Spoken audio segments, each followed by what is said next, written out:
look like this morning like this. This is, I think, the second time you guys know here in Toronto.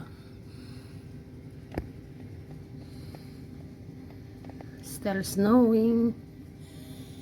No more green gardens over there.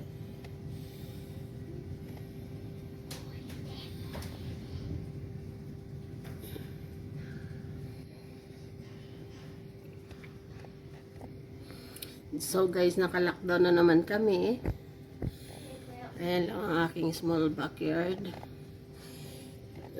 I'm just taking this video from my window. Ayan. May bicycle na baby girl. Ayan. Gonna be go. Wala na. Ang mga tomato ko, wala na. Still keep going.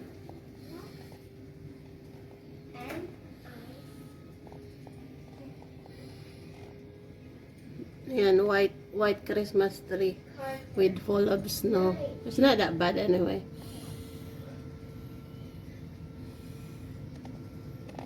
Look at my table. It's like how many? 5 centimeters on top of the table already. Sa backyard ko lang yan. That's not my backyard. I'm not going out today. Lucky we have grocery shopping yesterday. So, staying home. Let it snow, let it snow, let it snow.